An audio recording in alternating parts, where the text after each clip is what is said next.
Nobody prepares you for the moment your name isn't called. No coach, not even your family, not the years of sacrificing those early mornings or late nights. The times you choose to work when everyone else chose comfort. Nobody, and I mean nobody, prepares you for that silence, that worst part. You still have to stand up. You have to shake hands, and most of all, you have to smile and walk out that room like that didn't hit you. Because that silence, it doesn't just test your skill, it attacks your identity. And there's a moment nobody talks about. Not draft night, not the applause, not the cameras, not the jerseys, not the handshake, but the silence when the room keeps moving and you're still staying there, still waiting, still watching everyone get their big moment. And in that silence, something dangerous happens. That question or questions start to come in. Am I good enough? Did they see something I didn't? Did I lie to myself this whole time? You think Tom Brady sat through it 198 times, 198 names before his, 198 chances to quit believing in his dream he said he wanted. Shedeur Sanders sat through it 143 times, 143 names before his, 143 invitations to shrink to the limited beliefs of what others had of him. They did. Here's what I need you to understand about being overlooked. It doesn't challenge you right up front. It kind of sneaks in. You think when people don't value what you bring, you are forced, whether you're ready or not, to answer one of the most important questions you will ever face in your life. Who are you when nobody is watching you win? Because I've sat in rooms where my experience, they could care less. It didn't matter. Where I knew I brought value, it still didn't matter. And in those moments, you have two decisions to make. You either shrink or you sharpen. See, I chose to sharpen. So you either let their opinion become the filling of your life, or, I like this, family, it becomes the floor you actually build from. See, you either negotiate your worth with people who were never really equipped to afford you, or you go quiet. You put your head down. You prove it in the work. And there, or should I say, here's the part about greatness that history rarely revolves or shows you. It doesn't begin with applause. It begins with the decision to keep going before anyone validates you, the decision to work before anyone rewards you, the decision to believe before anyone agrees with you. Did you hear anything me say, or did you hear me speak about choices? No, it was decisions, because greatness isn't built when everyone sees you. It's built when you decide you are enough. See, pressure doesn't build what's great in you. Pressure reveals what's already inside of you. So, if you're walking into Monday feeling overlooked, or looking in the room and thinking to yourself, why am I not being recognized? I got one word. Good. See, that means your story isn't over. That means the best part, watch this, it's still being written. That means the people who passed on you haven't seen the ending yet. And one day, not loudly, not bitterly, but just undeniably, they'll tell the story how they almost knew you. Now, let's go show them what they missed. Principle number one, you don't need everyone to believe in you. You need you to believe in you. See, external belief is temporary. Internal belief is structural. When you're overlooked, the crowd goes quiet. That's when self-belief becomes your only anchor. Why is this important? If your confidence depends on other people, it collapses when the room disagrees. Leaders build identity before validation. So experiment with these actionable tips. Write down what you know well and what you don't. Not what others say, but what you know. Next one. Track small personal wins weekly. One thing about evidence, it builds belief. Here's my professional advice, family. Stop polling the room about your worth. The room is not a mirror of you. And here's the truth, family. If you wait for everyone to believe in you first, you will never survive what comes next, because greatness doesn't start with an applause. Principle number 2, greatness often starts with doubt. See, doubt, it's not proof you're unqualified. It's proof you're stretching. Almost every elite performer has a chapter where nobody believed in them. Why is this important? If you misinterpret doubt as failure, you will quit at the beginning of your growth curve. Experiment with these actionable tips. Reframe doubt as data. What skill is the moment asking me to strengthen? Next one. Separate emotional doubt from factual performance.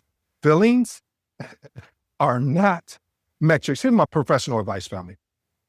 Don't panic in the early chapters. Ooh, that's good, family. See, doubt is often sitting at your doorway, either ringing your doorbell or knocking on your door.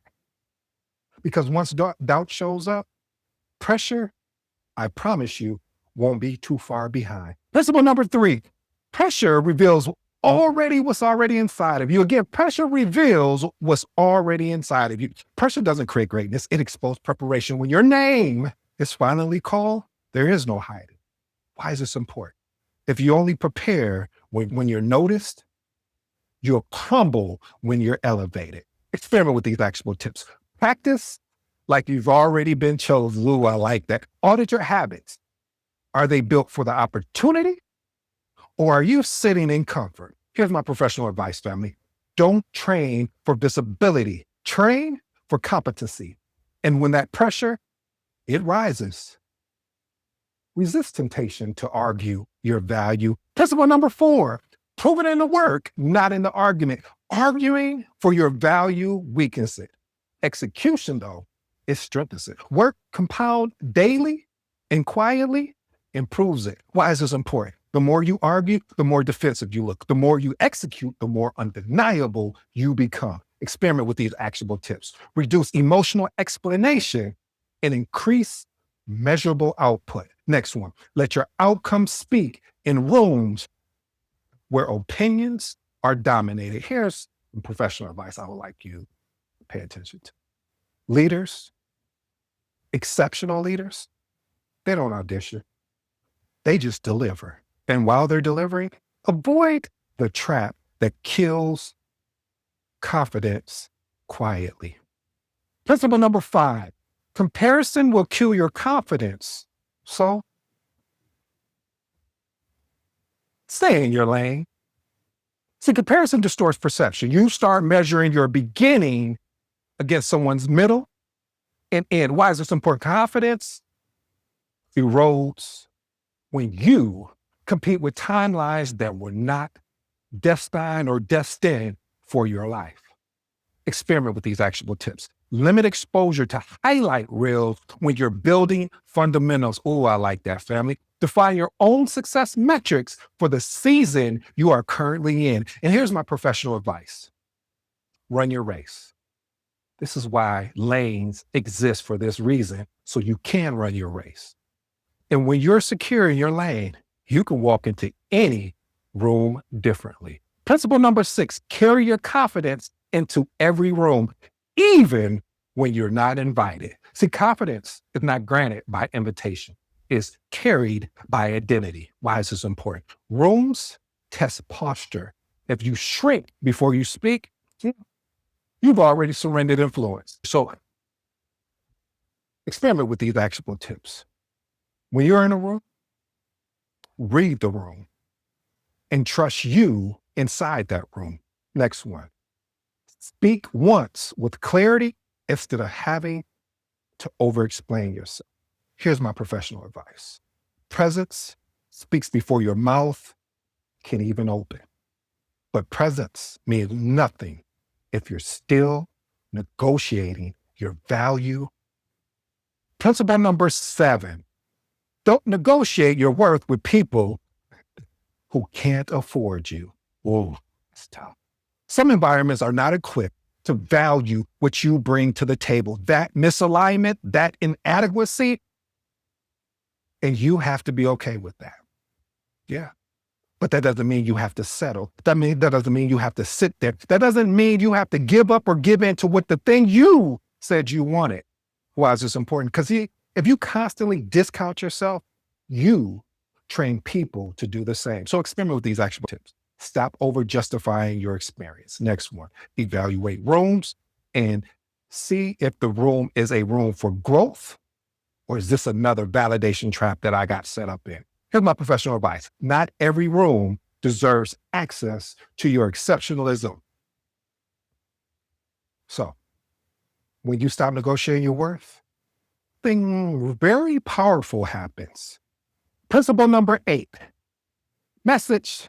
If you're new to the episode, anytime I say message, this is one of those principles you want to lock in and pay attention to.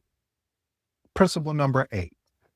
The people who overlooked you will one day tell the story how they knew you. Again, the people who overlooked you will one day tell the story of how they knew you.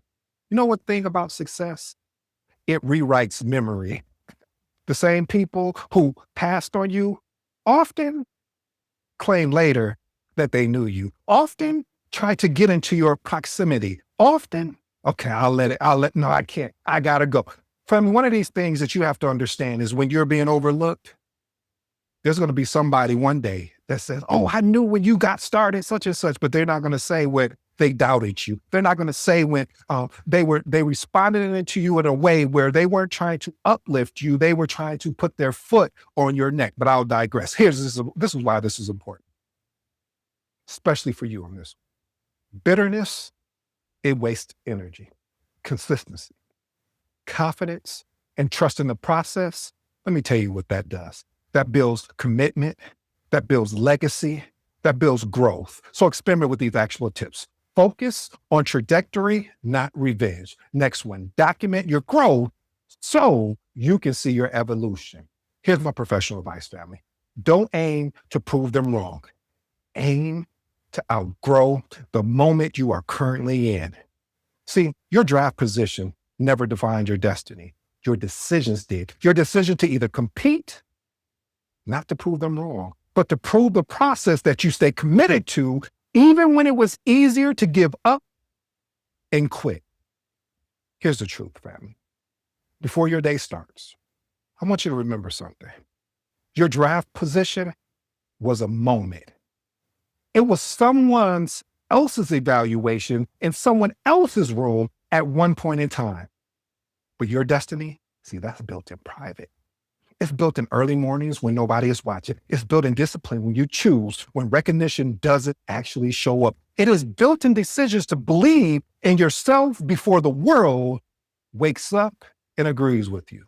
Some of you are walking into Monday feeling overlooked, undervalued, like the room hasn't fully seen what you carry. I have one word for you again. Good. That means you're still early in the story. Let them rank you. Let them underestimate you. Let them even pass you. Just don't let their opinion, again, become your ceiling. Because in the end, it won't be where you were picked that defines you. It will be what you built after they doubted you. Walk in calm. Just walk in prepared. Walk in certain. And let the work speak for itself. If this resonated with you, don't rush past this episode. Choose one principle and practice it intentionally this week. And if you know a project manager who's questioning themselves right now, send them this episode. And for those that's ready to get busy on building confidence, judgment, leadership, depth over time, you'll find my mentorship and coaching link in the episode. And if you're new to the episode, I go by the name of ED. For all you smart and intelligent folks out there, hey, listen, that just simply means Ed. Until next time.